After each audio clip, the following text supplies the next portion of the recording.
आप जब तक मजबूत नहीं होंगे तब तक कोई जिला मजबूत नहीं हो सकता है, जब तक कोई जिला मजबूत नहीं होगा तब तक राज्य मजबूत नहीं हो सकता है, जब तक राज्य मजबूत नहीं होगा तब तक देश हमारा विकसित नहीं हो सकता है।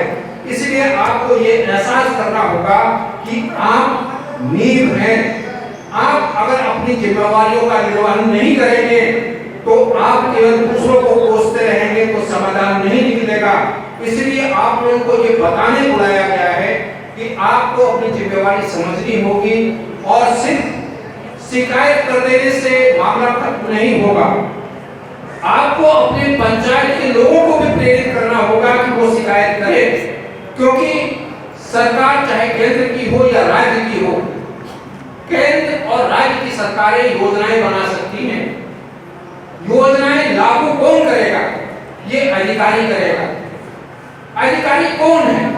आज हम भी अध्यक्ष के हैसियत से हैं, मुझे भी सरकार वेतन देती है, जितने अधिकारी बैठे हैं उनको वेतन देती है। वेतन कहां से आता है? वेतन जनता के कर से आता है। और अधिकारियों को या जो सरकारी प्रतिनिधि है, जैसे आज हम एक सरकारी प्रतिनिधि के हैसियत से हैं, हमको वेतन मिलता है। वेतन क्यों मिलता है? अधिकारियों को क्या कहा जाता है? सेवक, लोक सेवक। सेवक किसका? आपका। आपका मतलब जनता का। तो आप मालिक हैं, हम नौकर हैं। कोई भी नौकर तब तक बेहतर काम नहीं कर सकता है जब करेगा जब तक उसकी निगरानी ना हो। आप भी अपने खेत पर मजदूर रखते हैं, घर बनाते हैं, मजदूर रखते हैं। आपके बड़े बूढ़े या आप स्वयं अपने बच्चों को क्या कहते हैं? देखना, नजर रखना, नहीं तो नजर हटेगा तो बैठ जाएगा, बैठ के खैनी खाने लगेगा। नजर रखोगे तब तक काम करेगा। उसी तरीके से आप लोगों की जिम्मेवारी है कि आप नजर रखिए। नजर नहीं रखिएगा तो आपको आपका हक, ना आपका हक मिलेगा ना तो आपके पंचायत के लोगों को हक मिलेगा।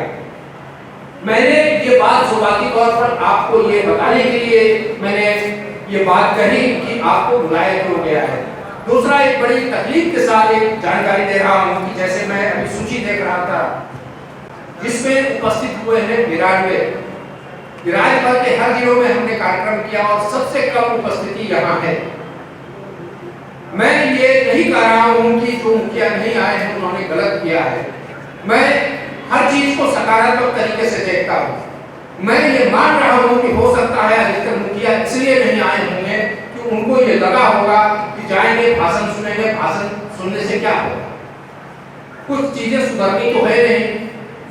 ये चूंकि उनका विश्वास उठ गया है इसलिए लोग आगे नहीं आ रहे हैं। मैं आप लोगों के माध्यम से आपसे यह आग्रह कर रहा हूं कि जो मुखिया जी लोग नहीं आए हैं उनको ये कहिए कि विश्वास एक बार करके देखो आयोग पर। अगर व्यवस्थाएं नहीं सुधरेंगी तो फिर आगे से कार्यक्रम में मत जाना। मैं बार बार कहता हूं, हर जगह कहता हूं कि जब तक आयोग अकेले कुछ नहीं कर सकता है, मुखिया भी अकेले कुछ नहीं कर सकते। विशेषकर खाद्य सुरक्षा अधिनियम के संदर्भ में मैं कह रहा हूं, हम और आप मतलब आयोग और मुखिया जब मिले तो एक और एक दो होंगे तो बात नहीं बनेगी। हम एक और एक को मिलकर 11 हो जाए। देखिए खाद्य सुरक्षा अधिनियम कैसे धरातल पर उतरता है। और खाद्य सुरक्षा अधिनियम किसके लिए है? जैसे डीएसओ साहब ने विस्तार से अपनी बातें कही और मैं चूंकि एक संवैधानिक पद पर हूँ, मैं बहुत बातें चाह कर भी नहीं कर सकता हूँ, लेकिन मेरी अधिकतर बातें जो मन में थी वो डीएसओ साहब ने कह दी। डीएसओ साहब ने एक बात कही कि सिस्टम सोया है उसको जगाना होगा। यहाँ पर मैं उस बात को दूसरे तरीके से कह रहा हूँ और उनकी बात से असहमति व्यक्त कर रहा हूँ कि जो सिस्टम सोया है उसको जगा सकते हैं, लेकिन जो सिस्टम सोने का नाटक कर रहा है उसको नहीं जगा सकते। सोए को जगाया जा सकता है, सोए का नाटक करने वालों को नहीं जगाया जा सकता है। यहाँ अधिकतर लोग सोने का नाटक कर रहे हैं, सोए नहीं हैं। उनको पता है कि लोगों के अधिकार क्या है, उनको पता है कि योजनाएं लागू कैसे होंगी, लेकिन वो लागू करना चाहते नहीं। इसलिए आप लोगों को आगे आना होगा। मैं बार बार कहता हूँ कि जैसे कई धर्मों में कहा जाता है कि अगर मुझे व्यक्तिगत तौर पर अगर मुझे इस शरीर, मेरी आत्मा को मेरे शरीर से मुक्ति चाहिए तो उसके लिए क्या करना होगा? बिना लोग कहते हैं बिना मरे मुक्ति नहीं मिलता है। मुक्ति चाहिए तो मरना होगा। इसी पंक्ति को मैं आगे बढ़ाता हूँ। अधिकार लेना है तो लड़ना होगा, आवाज उठाना होगा। बिना आवाज उठाए, बिना शिकायत दर्ज कराए आपको अपना अधिकार नहीं मिलेगा। और दूसरी बात ये ध्यान रखिए कि आपके हिस्से की लड़ाई कोई और नहीं लड़ेगा। आपको अपने हिस्से की लड़ाई खुद लड़नी होगी। आपके पंचायत के लोगों को आवाज उठानी होगी। आप जब तक आवाज नहीं उठाएंगे, शिकायत दर्ज नहीं कराएंगे, तब तक आयोग चाहकर भी आपकी मदद नहीं कर सकता है। आयोग, मैं ये बात इसलिए कह रहा हूँ कि जब मैं अध्यक्ष बना था उस समय महीने में 40 से 50 शिकायतें दर्ज कराई जाती थी लगभग। आज स्थिति ये है कि हर रोज 30 से 40 शिकायतें आ रही हैं। आयोग को काम अधिक करना पड़ रहा है। मैं ये चाहता हूं कि ऐसी स्थिति बने कि हमको समय न मिले, हमको आयोग को 24 घंटे काम करना पड़े। और आयोग जो ये जिम्मेवारी निभा रहा है, कई जिलों में मैं गया, कई जिलों में अधिकारियों ने तर्क दिया कि सर क्या करें, मैन पावर नहीं है। कई लोग प्रभार में हैं, जितने एमओ हैं वो प्रभार में हैं। मैं ये नहीं कह रहा हूं कि मुझे गलत जानकारी दी है, मैं ये कह रहा हूं सही जानकारी दी है। ये कार्यक्रम सफल हो पाया। कुल झारखंड में लगभग 4296 जिले पंचायत में मुखिया हैं। उनमें से रांची जिला को आज मिलाकर कुल 2556 मुखिया से आयोग का संवाद हो पाया। ये कम बड़ी उपलब्धि नहीं है। और मैं ये मानता हूं कि एक मुखिया से अगर मेरा संवाद हुआ तो कम से कम 2 से 3 हजार लोगों को आप आयोग ने आपको जो कहा वो आप कहेंगे। मतलब हम आधे से अधिक झारखंड के लोगों को ये बता पाने में सफल रहे हैं कि खाद्य सुरक्षा अधिनियम क्या है, उस अधिनियम की योजनाएं क्या हैं, उसको पाने के तरीके क्या हैं, शिकायत कहाँ की जा सकती है। कि आप जो विकास की योजनाएं आ रही हैं वो आप अपने विवेक से जैसे आपको इस्तेमाल करना है, ये आपका अधिकार है, आप इस्तेमाल करें। लेकिन आप खाद्य सुरक्षा अधिनियम की जितनी योजनाएं हैं उसको लागू करना अपना धर्म मानिए और योजनाओं को अपना कर्म मानिए। कि जैसे डीएसओ साहब ने अपने संबोधन के दौरान ये कहा कि गीता का उल्लेख करते हुए कि कण कण में ईश्वर बसते हैं, वो गलत उन्होंने नहीं कहा। लेकिन मैं जो कह रहा हूं वो भी गलत नहीं है। हर धर्म में चाहे कहने का तरीका अलग हो, लेकिन सार ये होता है कि गरीबों में ही ईश्वर बसते हैं, जिसको कहा जाता है नर में नारायण बसते हैं। और ये योजनाएं किसके लिए है? खाद्य सुरक्षा अधिनियम की सारी योजनाएं उनके लिए है जो गरीब हैं, जो वंचित हैं, जो शोषित हैं, जो मुख्य धारा से पीछे हटे हुए हैं, जो अपने संसाधन से खाद्यान्न की व्यवस्था नहीं कर सकते हैं, पोषण आहार की व्यवस्था नहीं कर सकते हैं। तो उनके लिए खाद्य सुरक्षा अधिनियम बनाया गया है। तो अगर आप खाद्य सुरक्षा अधिनियम उन तक पहुंचाते हैं, मतलब आप गरीबों की मदद कर रहे हैं, वंचितों की मदद कर रहे हैं, एक तरीके से आप सीधे साक्षात ईश्वर को मदद कर रहे हैं। और इससे जितना पुण्य मिलेगा, मैं समझता हूं कि हर धर्म के मानने वाले लोग यहाँ होंगे। हर धर्म ये कहता है कि आप गरीबों की मदद करो तो ईश्वर तुम्हारी मदद करेगा। मैं ये कह रहा हूं आप लोगों से, क्योंकि आप लोग निर्वाचित प्रतिनिधि हैं, मैं अधिकारियों को निर्देश दे सकता हूं। निर्वाचित प्रतिनिधि चूंकि प्रोटोकॉल में हमसे ऊपर आते हैं, इसलिए मैं आपको निर्देश नहीं दे सकता हूं। मैं आपको आग्रह कर सकता हूं कि आप एक बार गरीबों की मदद कर देखिए, आपको इसका कितना पुण्य मिलता है। मैं अपने अनुभव के आधार पर कह रहा हूं कि आप धार्मिक कार्यों से जितना पुण्य नहीं मिलेगा, उससे ज्यादा आपको गरीबों की मदद करने से पुण्य मिलेगा। एक बार हमारी बात पर भरोसा करके देखिए। और मैं एक बात हर जगह कहता हूँ, और खासकर इस बात को कहते कहते एक तरीके से मुझसे जोड़ दिया गया है कि आप ये कहे बगैर रह नहीं सकते हैं। इसलिए चूंकि ये कहना जरूरी है, इसलिए मैं कहता हूँ कि 2 शब्द है, एक है आह, एक है वाह। किसी गरीब को अगर उसका हक छीना जा रहा है, वो चूंकि गरीब है, वो कमजोर है, वो आपकी न आलोचना कर सकता है, न आपको कुछ कह सकता है। ऐसे में उसके दिल से आह निकलती है, वो मन ही मन ये कहता है, अच्छा हम हिसाब खेली ना तो भगवान हिसाब कर दो। ये क्या है? ये आह है। लेकिन जब किसी गरीब की आप मदद कर देते हैं तो उसके दिल से निकलती है, तो सुनाई आपको ना आह सुनाई देता है, ना वाह सुनाई देता है, उसके दिल से निकलती है, अरे हम तो बड़े कष्ट में तू मदद करिए, तो भगवान भला। ये है वाह। तो आप गरीबों के दिल से वह निकाल कर देखिए, आपको कितना लाभ मिलेगा, कितना सुकून मिलेगा। और कौन क्या कहता है इसकी फिक्र मत कीजिए, आप अपने आप से बात कीजिए कि क्या मैंने सही किया है या गलत किया है। इसलिए आप लोग, मैं हर जगह कहता हूँ कि आज अधिकारी यहाँ बैठे हैं, मैं भी यहाँ आपके सामने हूँ, मेरा भी एक कार्यकाल है, मैं 5 साल के लिए अध्यक्ष बना हूँ, मेरी सदस्य भी 5 साल के लिए बनी है, अधिकारियों का भी एक सेवा काल है कि 2 वर्ष तक, 2.5 वर्ष तक, 1 वर्ष तक, सरकार जितने अवधि तक चाहे उतनी अवधि तक ये जिले में रहेंगे। आपको करना क्या है, आपसे अपेक्षाएं क्या है, ये मैं बता रहा हूँ। देखिए, आपके यहाँ आपके पंचायत में पीडीएस की दुकान है, जिसको राशन की दुकान कहते हैं।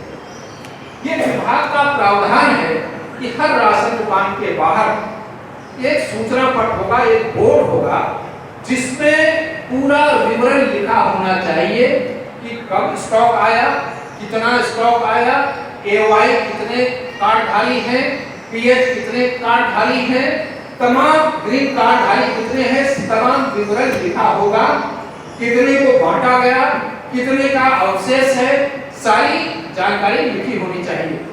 आप लोग ये सुनिश्चित कराइए कि आपके पंचायत में जितने पीडीएस दुकान हैं वहां ये सूचना पट अनिवार्य रूप से हो। नहीं है तो आप शिकायत जिला शिकायत निवारण पदाधिकारी के यहाँ दीजिए। उसके अलावा जिला शिकायत निवारण पदाधिकारी नहीं सुनते हैं या इनके आदेश से आप संतुष्ट नहीं हैं तो आयोग को शिकायत करें। और आयोग को शिकायत करना बहुत आसान है। आपको जो फोल्डर दिया गया है उसमें आयोग का व्हाट्सएप नंबर है।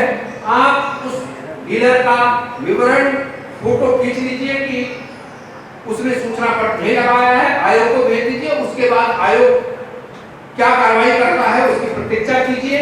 और आयोग आपको ये बात आश्वस्त कर रहा है कि आपके शिकायत का समाधान क्या होता है, कैसे होता है, इस बारे में आयोग आपको भी बताएगा। क्योंकि आयोग पूर्ण पारदर्शिता पर भरोसा रखता है। यही वजह है कि आयोग ने अपना वेबसाइट बनाया है। आयोग अपने वेबसाइट में तमाम जजमेंट, तमाम अपनी प्रक्रियाओं को अपलोड करता है ताकि आप ये जान पाए, कोई शिकायत करता ये जान पाए उसके शिकायत पर क्या कार्रवाई हुई है और कार्रवाई में क्या आदेश पारित हुआ है। एक मैंने पीडीएस की बात की। दूसरी आपके आंगनबाड़ी केंद्र है। ये जो मैंने आप लोगों से आग्रह किया है उसी संदर्भ का निर्देश सुबह की सुनवाई में डीएसओ को भी दिया गया है कि वो सुनिश्चित करें कि हर पीडीएस दुकान के बाहर सूचना पट अनिवार्य रूप से रहे। है या नहीं है इसकी निगरानी आप करें। दूसरी इसी तरीके से यही संदर्भ का निर्देश डीएसडब्ल्यू मैडम को भी दिया गया है। आप भी ये सुनिश्चित करें कि आपके पंचायत में जितने भी आंगनबाड़ी केंद्र हैं उन आंगनबाड़ी केंद्रों के बाहर होर्डिंग लगाने का निर्देश दिया गया है। होर्डिंग लगा होना चाहिए। होर्डिंग में किन योजनाओं में क्या देने का प्रावधान है, क्या चार्ज क्या देना है, किस दिन क्या भोजन देना है, वो अंकित रहे। दूसरा एक महत्वपूर्ण है स्कूलों में मध्याह्न भोजन, जिसका नाम बदलकर प्रधानमंत्री पोषण आहार योजना किया गया है। क्या नाम मैं सही कर रहा हूँ गलत है? ये मिड डे मील का नाम बदला गया है लेकिन सार वही है कि जिनमें स्कूलों में जो भोजन मिलता है मैं उस संदर्भ की बात कर रहा हूँ। देखिए उसमें भी ये नियम है। पहले उस नियम पर जाने से पहले जो अभी मैडम ने आप लोगों को मेनू पढ़ के सुनाया, मैंने डीएससी को कहा है कि उस मेनू की एक कॉपी आप लोगों को भी वितरित कर दिया जाए। एक कॉपी आप लोगों को उपलब्ध करा दी जाएगी। अब वो आपको कॉपी क्यों उपलब्ध कराई जाएगी? कॉपी आप लोगों को इसलिए उपलब्ध कराई जाएगी कि आप ये देख पाए कि आपके पंचायत में जितने स्कूल हैं जहां मध्याह्न भोजन दिया जाता है उसमें उस मेनू के हिसाब से भोजन दिया जा रहा है कि नहीं, नंबर 1। नंबर 2, ये अनिवार्य रूप से नियम है विभाग का कि हर स्कूल के बाहर मेनू लिखा होना चाहिए। मैंने जिला भ्रमण के दौरान कई स्कूलों का औचक निरीक्षण किया। मैंने ये पाया कि वो खाना पूर्ति के लिए नियमों का पालन दिखलाने के लिए वो मेनू तो लिखते हैं दीवारों पर, लेकिन ऐसी जगह लिखते हैं जहां बच्चों की नजर न जा पाए। वो दीवारों पर इसलिए लिखते हैं कि अगर किसी अधिकारी का इंस्पेक्शन में आ जाए तो उनको ये दिखलाया जा सके कि देखिए हमने मेनू लिखा हुआ है। आप लोग ये सुनिश्चित कराइए कि स्कूलों में मेनू ऐसे जगह लिखा जाए जहां बच्चों की नजर पड़ सके। मैं ये बात इसलिए कह रहा हूं कि ये मैं मानता हूं कि अगर मीनू सही जगह लिखा रहेगा जहां बच्चों की नजर पड़ सकती है, तो बच्चा खुद ही टीचर से कहेगा, प्रिंसिपल से कहेगा, अरे मास्टर साहब आज तो अंडा मिलना था, क्या हुआ, हमारे अंडवा की हो, हमारे सोयाबीन की सब्जी की हो। तो बच्चे देखेंगे, इसलिए आयोग ये कहता है अधिकार जाने अधिकार मांगे। जब मीनू लिखा रहेगा तो वो जान जाएगा कि क्या मिलना है, तब वो मांगना शुरू कर देगा। तो ये भी आप सुनिश्चित कराएं।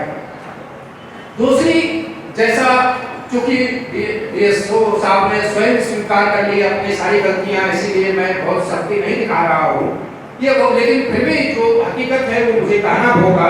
ये अत्यंत ही दुर्भाग्यपूर्ण स्थिति है कि रांची झारखंड का हेडक्वार्टर होने के बाद, जिला मुख्यालय होने के बावजूद आज सतर्कता समिति का गठन नहीं किया गया है जिले में, जो अत्यंत ही दुर्भाग्यपूर्ण स्थिति है। इसकी मैंने कल्पना नहीं की थी। ये सतर्कता समिति, जैसे मैंने सुबह भी कहा कि जैसे शरीर में आत्मा जितना महत्वपूर्ण है, उतना ही एनएफएसए में सतर्कता समिति महत्वपूर्ण है। ये रीढ़ की हड्डी है। एनएफएसए तभी सशक्त रूप से लागू हो सकता है या प्रभावी हो सकता है या क्रियान्वित हो सकता है जब तक इस सतर्कता समिति सक्रिय न हो, और जिसके सक्रिय होने की अपेक्षा थी उसका गठन ही नहीं किया गया है। अत्यंत दुखद है, लेकिन डीएसओ ने कहा है कि 7 दिन में गठित कर दिया जाएगा, और मैं उम्मीद करता हूं कि गठित कर दिया जाएगा।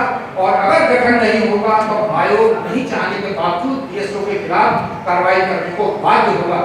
लेकिन इसका गठन कर देना पर्याप्त नहीं होगा। गठन करने के बाद आप लोग सतर्कता समिति की बैठक बुलाइए। thefollowup.in. Like, share, and subscribe. www.thefollowup.in